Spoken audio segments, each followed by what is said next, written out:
Welcome to my channel. నా channel కనుక మీరు ఇంకా సబ్స్క్రైబ్ చేసుకోకపోయినట్టయితే ప్లీజ్ సబ్స్క్రైబ్. ఈరోజు మనం ఈ వీడియోలో 7 జనవరి 2025 అంటే మంగళవారం రోజు స్టాక్ మార్కెట్ ఏ విధంగా ఉండబోతుంది అనే ప్రెడిక్షన్ వీడియోని మనం చూద్దాం.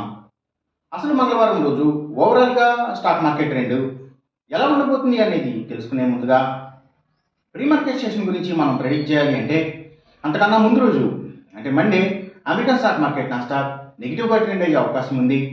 అలాగే ఇక నెక్స్ట్ రోజు అంటే ట్యూస్డే మార్నింగ్ టైము ఒక పాజిటివ్ ట్రెండ్ని చూపించే అవకాశం ఉంది.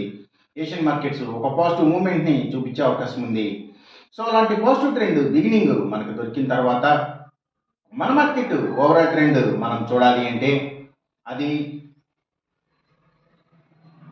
మిక్స్డ్ ట్రెండ్గా మూవ్ అయ్యే అవకాశం ఉంది. అందులో ఎక్కువగా నెగిటివ్గానే ట్రెండ్ అయ్యే అవకాశం ఉంది. అలాగే సేమ్ బ్యాంక్ నిఫ్టీ కూడా మిక్స్డ్ ట్రెండ్గానే మూవ్ అయ్యి అందులో ఎక్కువగా నెగిటివ్గానే ట్రెండ్ అయ్యే అవకాశం ఉంది. నిఫ్టీ ఐటీ మాత్రం కొంతవరకు పాజిటివ్గా ట్రెండ్ అయ్యే అవకాశం ఉంది. ఇక మనం ఇంట్రాడే స్టాక్ సెలెక్షన్ విషయంలో భాగంగా ముందుగా మనం గెయినర్స్ విషయం చూడాలి అంటే ఏవైతే కమ్యూనికేషన్ సెక్టర్ స్టాక్స్ వాటిని బేస్ చేసుకుని పనిచేసే cell phone towers, cables, internet services providers ఇలాంటి వాటి స్టాక్స్, మీడియా అండ్ టెలివిజన్ ఛానల్స్కి సంబంధించిన కంపెనీల స్టాక్స్ మంచిగా గెయిన్ అయ్యే అవకాశం ఉంది. అలాగే ఇంకా FMCG sector stocks, foods and బెవరేజెస్కి సంబంధించిన కంపెనీల stocks, steels, IT stocks, cigarette కంపెనీల స్టాక్స్, స్పిరిట్స్ అండ్ బ్రూవరీస్కి సంబంధించిన స్టాక్స్ ఇవన్నీ కూడా గెయినింగ్ సైడ్ ఉండే అవకాశం ఉంది. అలాగే ఇంకా పబ్లిక్ లిమిటెడ్ కంపెనీల స్టాక్స్ కూడా చాలా వరకు గెయినింగ్ సైడ్ ఉండే అవకాశం ఉంది మంగళవారం రోజున. ఇక మనం ఇంట్రాడే లూజర్స్ విషయం చూడాలి అంటే ఏవైతే సీడ్స్ కంపెనీల స్టాక్స్, సీపోర్ట్స్ అండ్ హార్బర్స్, ఆక్వాకల్చర్కి సంబంధించిన అన్ని కంపెనీల స్టాక్స్, ఆయుర్వేదిక్ మెడిసిన్స్ తయారు చేసే కంపెనీల స్టాక్స్ ఇవన్నీ ఎక్కువగా నెగిటివ్గా ట్రెండ్ అయ్యే అవకాశం ఉంది. అలాగే ఇంకా గవర్నమెంట్ బ్యాంక్స్ అండ్ ఫైనాన్షియల్స్ అంటే PSU banks, government financials, hospitals stocks, book publishers stocks, education సర్వీసెస్కి సంబంధించిన కంపెనీల స్టాక్స్ ఇవి కూడా నెగిటివ్గా ట్రెండ్ అయ్యే అవకాశం ఉంది మంగళవారం రోజున.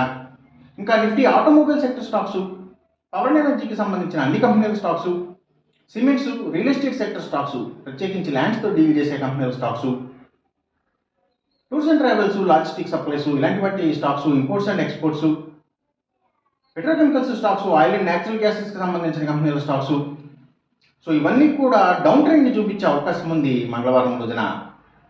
ఇక మనం ఎంసీఎక్స్ ట్రేడింగ్ విషయం చూడాలి అంటే ఏవైతే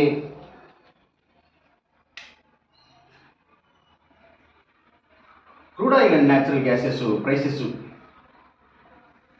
ఇవి, అలాగే గోల్డ్ ప్రైసెస్, ఇంకా సిల్వర్ ప్రైసెస్ ఇవన్నీ కూడా పెరిగే అవకాశం ఉంది. కాపర్ ప్రైసెస్ మాత్రం తగ్గే అవకాశం ఉంది. ఈ చెప్పిన రిజల్ట్స్కి ఏమాత్రం వ్యతిరేకంగా జరుగుతున్నట్టు మీకు అనిపించినా సరే ఇమీడియట్గా మీ బెట్ల నుంచి వెనక్కి వచ్చేసేయండి. ఇది కేవలం ఒక ఆస్ట్రాలజికల్ ప్రిడిక్షన్ మాత్రమే, దయచేసి గమనించండి. అలాగే ఈ వీడియో కనుక మీకు నచ్చినట్టయితే నా ఛానల్ని సబ్స్క్రైబ్ చేయండి. అందరికీ ఈ వీడియోని షేర్ చేయండి, లైక్ చేయండి. Thank you for watching.